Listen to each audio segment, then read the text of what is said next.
Околу 30.000 икони има низ македонските цркви и манастири, и значителен дел од нив се уште се во опасност да бидат украдени или оштетени.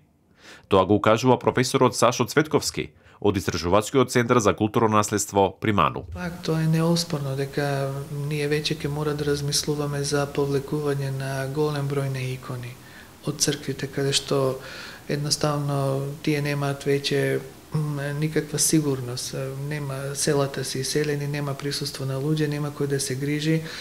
Професорот Цветковски е дописен член на Македонската академија и е еден од најзаслужните за препознавањето и неодамнешното враќање на 20 македонски икони од Албанија. Помеѓу 2008 година и 2012-13 година се случи еден бран на кражби, Струшкиот дел, Дебарскиот дел, Малореканскиот дел, па и деловите на Преспа и делот Пелагонија настрадаа тогаш. За жал многу икони се однесоа, некаде над 600 икони од Македонија.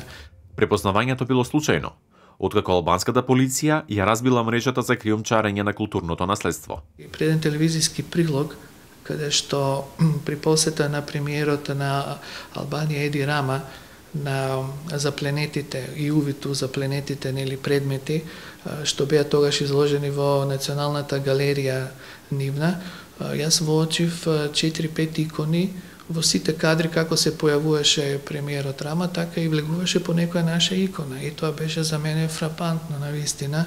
Олеснителна околност за идентификација на иконите била евиденцијата и фотодокументацијата, што домашни конзерватори и истражувачи ја правеле низ годините. Такви евиденции низ црквите и манастирите правел и самиот Цветковски. Изненадување и за нив, и за нас, бидејќи никој не очекуваше дека ние всушност имаме работа со една извонредно организирана група, криминална, која успеала со години и години да работи и да прибере такво, би кажала, енормен број на предмети, артефакти, икони, делови од применета уметност. Во процесот на препознавање биле откриени уште 35 украдени македонски икони. За нив исто така е испратено барање за враќање во земјава. Најголем дел од тие икони се од малореканските цркви. Тука има 21 икона од црквата од Тресонче. Целиот празничен ред на иконоста се од црквата од Тресонче. Од Тресонче имаме уште една икона. Овие 21 икона се од Дичо Зограф. Ова другата икона е од Серафим Зограф од 1870 од Владичкиот трон. Сепак, тоа што загрижува е понатамошната безбедност на иконите. Самото сознание дека голем дел од тие цркви и тие села се празни во овие периоди на годината, знаете, се тоа придонесуваше ние секогаш да бидеме внимателни, секогаш да укажуваме дека мора да се создаде, да се креира еден посериозен систем на заштита на тие споменици. Цветковски предлага и формирање посебен простор за чување на овие движни културни добра. Најдобро би било да се размислува за едно централно депо на икони, што не мора да биде во Скопје, не мора да биде при некоја институција овдека во Скопје. Ние имаме институции, имаме места низ Македонија и имаме објекти кои што можат да се адаптираат и да послужат за таа намена. Додава дека уште голем број икони низ државата се уште не се евидентирани како културно наследство.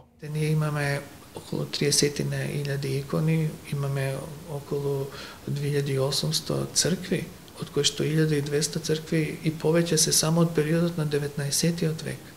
Значи, тоа е едно големо културно наследство. И сега предходните генерации може би секаде не успеале да пристигнат тоа. Илјадници од овие икони забрзано стареат и им се потребни интервенции за заштита. Едноставно обсервиравме дека 80% од иконите со кои ние располагаме се дојдени во состојба на една превентивна заштита, потреба од превентивна заштита. Дополнителен предизвик е немањето млад кадар кој би ја продолжил децениската традиција на македонското конзерваторство. Капацитетот и професионалноста, способноста за справување со вакви големи и сериозни проекти некако се доведува во прашање, бидејќи континуитетот не е запазен. Сега веќе ние ги немаме старите конзерватори, полека генерацијски веќе заминуваат во пензија и ние тоа сега и како го чувствуваме на терен. 20 икони што беа вратени од Албанија, засега ќе останат во Републичкиот музеј. Неното прво прикажување во јавноста се очекува да се случи за неколку месеци. За Гласот на Америка, Тоше Огњанов.